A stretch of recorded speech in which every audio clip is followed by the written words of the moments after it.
ഇനി നമുക്ക് ബേക്കറിയിൽ നിന്നൊക്കെ വാങ്ങുന്ന ദിൽകുഷ് അല്ലെങ്കിൽ കോക്കനട്ട് ബൺ എങ്ങനെയാണ് റെഡിയാക്കി എടുക്കാമെന്ന് നോക്കാം. ഇത് നമുക്ക് വളരെ പെട്ടെന്ന് തന്നെ സിമ്പിളായിട്ട് വീട്ടിൽ തന്നെ റെഡിയാക്കി എടുക്കാം. ഓവൻ്റെ ആവശ്യമൊന്നുമില്ല. അപ്പോൾ നമുക്കിത് എങ്ങനെയാണ് ഉണ്ടാക്കുന്നതെന്ന് നോക്കാം. ആദ്യം നമുക്ക് ഈസ്റ്റ് ഒന്ന് ആക്ടിവേറ്റ് ചെയ്തെടുക്കണം. അതിനായിട്ട് ഞാൻ 3 ടേബിൾ സ്പൂൺ ഇളം ചൂടുള്ള വെള്ളം ഒരു പാത്രത്തിൽ എടുത്തിട്ടുണ്ട്. അതിലേക്ക് 1 ടേബിൾ സ്പൂൺ ഷുഗർ ചേർത്ത് കൊടുക്കാം. ഇനി ഇതിനെ നന്നായിട്ടൊന്ന് മിക്സ് ചെയ്ത് കൊടുക്കാം. ഇനി ഇതിലേക്ക് 2 ടീസ്പൂൺ ഈസ്റ്റ് ഒന്ന് ചേർത്ത് കൊടുത്ത് നന്നായിട്ടൊന്ന് മിക്സ് ചെയ്തെടുക്കാം. കുറച്ചുകൂടി ബെറ്ററായിട്ട് തോന്നിയിട്ടുള്ളത് ഇൻസ്റ്റൻറ്റ് ഈസ്റ്റാണ് കേട്ടോ. ഒരു 15 മിനിറ്റൊക്കെ ആകുമ്പോൾ ഇത് ആക്ടിവേറ്റ് ആയിക്കോളും. ഇനി നമുക്ക് ഒരു ചെറിയ മുട്ട നന്നായിട്ടൊന്ന് ബീറ്റ് ചെയ്തെടുക്കാം.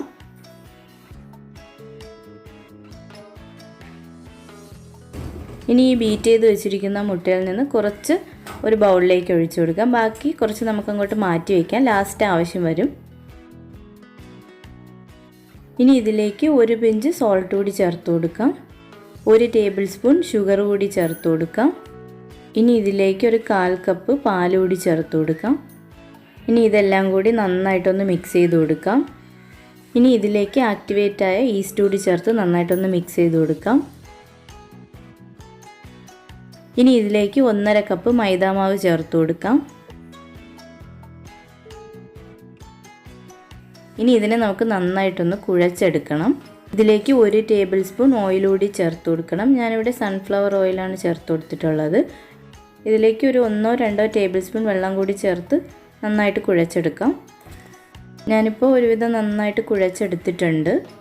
ഇനി നമുക്കിതിനെ റെസ്റ്റ് ചെയ്യാൻ വെക്കണം. അതിനു മുമ്പ് ഇതിന് മുകളിലേക്ക് കുറച്ച് ഓയിലൊന്ന് സ്പ്രെഡ് ചെയ്ത് കൊടുക്കാം.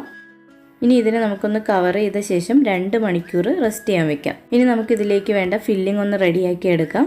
ഒരു ബൗളിലേക്ക് 1/2 കപ്പ് തേങ്ങ ചേർത്ത് കൊടുക്കാം.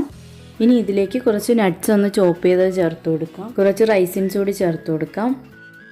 ഇനി ഇതിലേക്ക് കുറച്ച് ടൂട്ടി ഫ്രൂട്ടി കൂടി ചേർത്ത് കൊടുക്കാം. ഇനി ഇതിലേക്ക് 1 ടീസ്പൂൺ ഏലക്ക പൊടിച്ചത് കൂടി ചേർത്ത് കൊടുക്കാം. ഇനി ഞാൻ ഇതിലേക്ക് ഒരു 4 ടീസ്പൂൺ ഷുഗർ കൂടി ചേർത്ത് കൊടുക്കുന്നുണ്ട്. ഇനി ഇതെല്ലാം കൂടി നന്നായിട്ടൊന്ന് മിക്സ് ചെയ്ത് കൊടുക്കാം.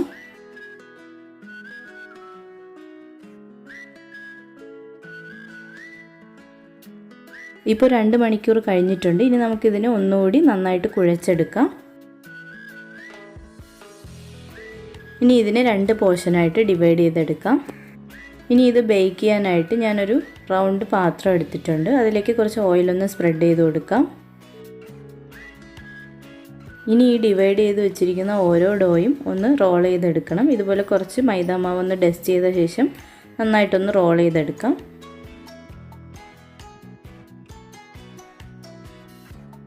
ഇനി നമുക്ക് ഗ്രീസ് ചെയ്ത് വെച്ചിരിക്കുന്ന പാത്രത്തിലേക്ക് വെച്ച് കൊടുക്കാം.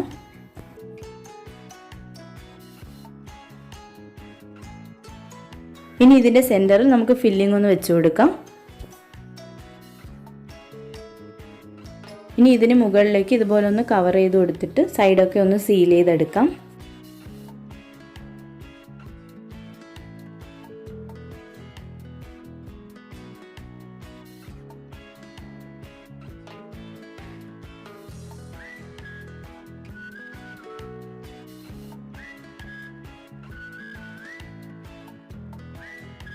ഇനി ഇതിനെ നമുക്കൊരു 30 മിനിറ്റ് റെസ്റ്റ് ചെയ്യാൻ വെക്കാം.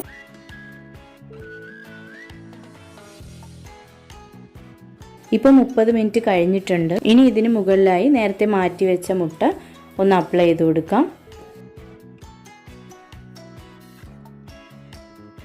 ഞാനിവിടെ ബേക്ക് ചെയ്യാനായി ഒരു sauce pan 10 minute pre heat ചെയ്ത് എടുത്തിട്ടുണ്ട്.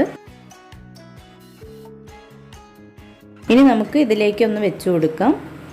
ഇനി നമുക്കിതിനെ ഒന്ന് ക്ലോസ് ചെയ്ത് കൊടുക്കാം. ഇനി ഒരു 5 മിനിറ്റ് മീഡിയം ഫ്ലെയിമിലൊന്ന് ബേക്ക് ചെയ്തെടുക്കാം. ഇപ്പോൾ 5 മിനിറ്റ് കഴിഞ്ഞിട്ടുണ്ട്. ഇനി നമുക്ക് ഫ്ലെയിം ഒന്ന് കുറച്ച് കൊടുക്കാം. അപ്പോൾ ഏറ്റവും ലോ ഫ്ലെയിമിലേക്ക് മാറ്റിയ ശേഷം ഇനി നമുക്കൊരു 40 മിനിറ്റ് ബേക്ക് ചെയ്തെടുക്കാം.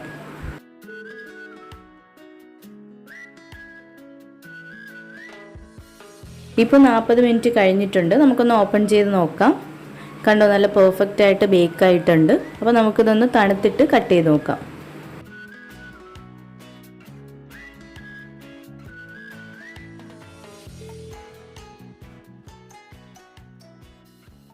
അപ്പോൾ എല്ലാവരും ഈ കോക്കനട്ട് ബൺ വീട്ടിൽ തന്നെ റെഡിയാക്കി നോക്കണം. ഫീഡ്ബാക്ക് പറയണം. ഇഷ്ടമെങ്കിൽ ലൈക്ക് ചെയ്യുക. Thanks for watching.